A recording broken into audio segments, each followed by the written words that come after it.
Happy holiday weekend. It's Danny O'Neill here along with Captain Cougar, the go-to Coug, Jim Moore here on 710 ESPN Seattle. I have a correction. We had a segment in which I talked about the Huskies' 8 Rose Bowl appearances compared to 4 for the Cougs. It's 14 Rose Bowls for the Huskies and 4 for the Cougs. Are you sure about the 4? Yeah, I'm positive about the 4. It's 14 for the Huskies and 4 for the Cougs. Yeah, and the first 2 for the Cougs, it was back a long, long time ago. Yeah, but you guys got there in 1997.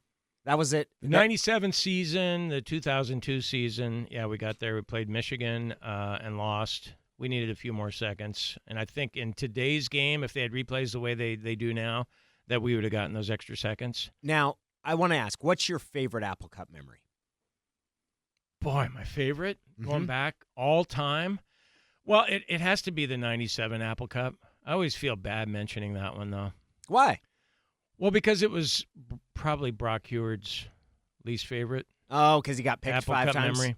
Yeah, and I don't really think about that. I don't remember going into that game and then after it was over thinking, oh, man, I'm glad Brock threw 5 interceptions.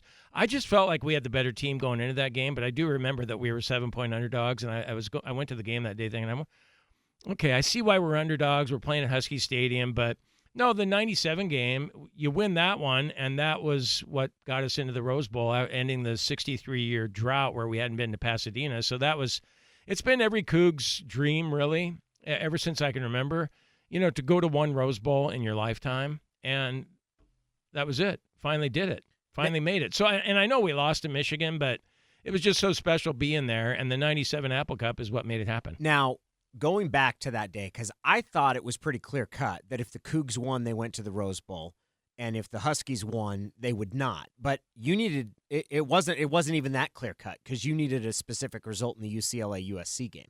In 97? No, I don't think we did. Oh, really? We just needed to win. No, I remember the 81 game, though. The 81 game was kind of fun. I came down from Anchorage. I was working up there at the Daily News in Alaska, and flew down, and I went with buddies. Well, how many details do you want? I want a lot of details. You want a lot of details? Yes. Did you know? So I went to the Pump House. You ever been to the Pump House over in Bellevue? No. The bar's been there forever. It's a great spot there, kind of the Mid-Lakes area of Bellevue. And, every time I go there now, which I go there on occasion, not that often, but I remember throwing up in a bush outside the Pump House the night before the 81 Apple Cup. And then the next day going to the Apple Cup and being excited because when you mention about needing something else to happen, we didn't need anything else to happen in that game either. We just needed to beat the Huskies, and we were going to go to the Rose Bowl. But you guys needed USC, UCLA. They were playing at the same time that day. You needed one of those teams to win. I forget which one it was. So you not only beat us, but you got what you needed to happen in L.A. to happen.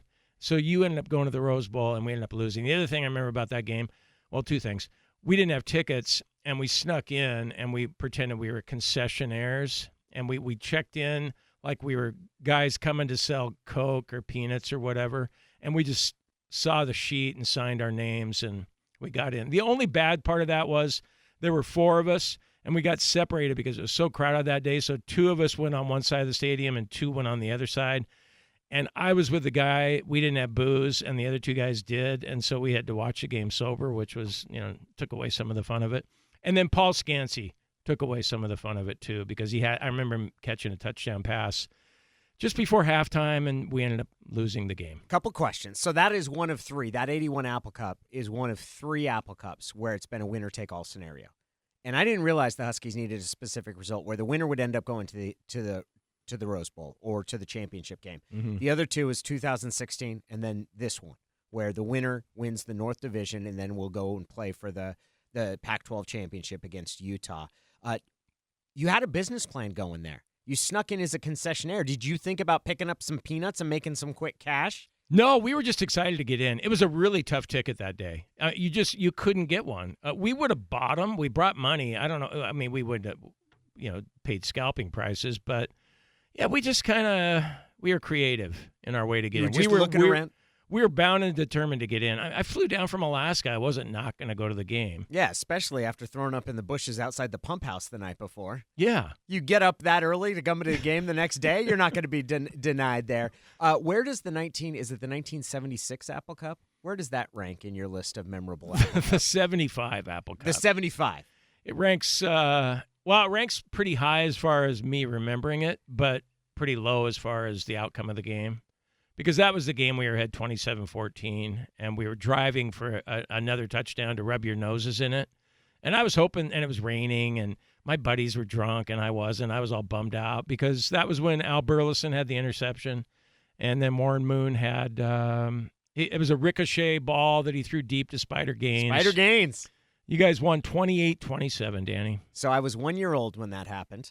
Do you remember it? No, I don't. But You don't? what I remember, and it has become one of my favorite Apple Cups because of what happened afterward, which was that a despondent Jim Moore, while leaving Husky Stadium, crestfallen, realized that he was, in fact, a Cougar fan and that he had grown up going and cheering for the University of Washington, had been accepted to the University of Washington, but in the throes of defeat, purchased himself a Cougar pennant and has been a Cougar fan ever since. And that night was so bummed out that, who was it?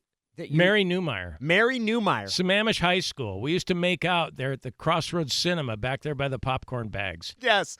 Mary Newmeyer, who Jim remembers so fondly. Her sister was getting married that night, and Jim, you didn't attend the wedding.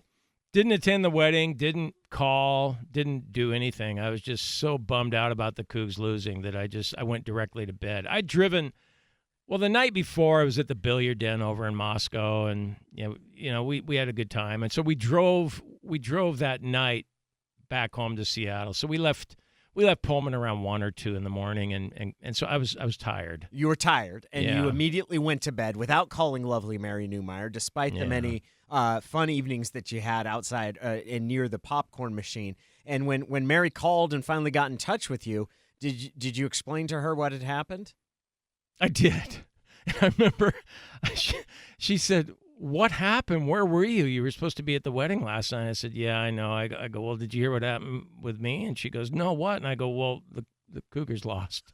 And she was like, "The Cougars lost?" And I go, "Yeah, the Cougars lost in the Apple Cup." And I was so bummed out that I went to bed. And she said, "Well, yeah, something to the effect of, well, I'm not your girlfriend anymore."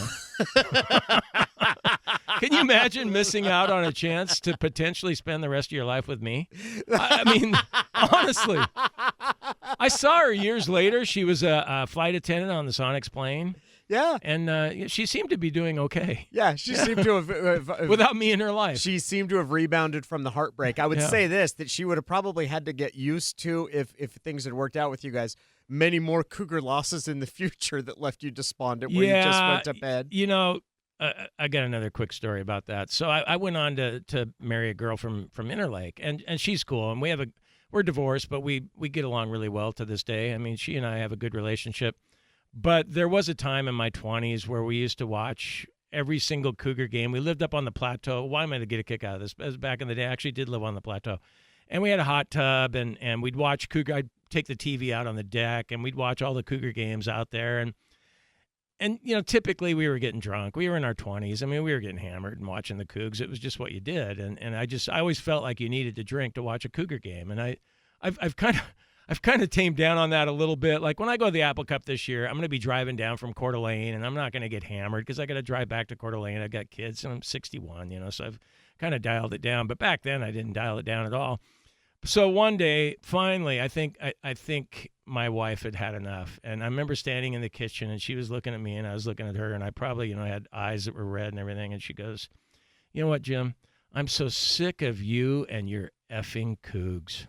And I just looked at her, and I was like, "Yeah, from your point of view, I guess I can see that."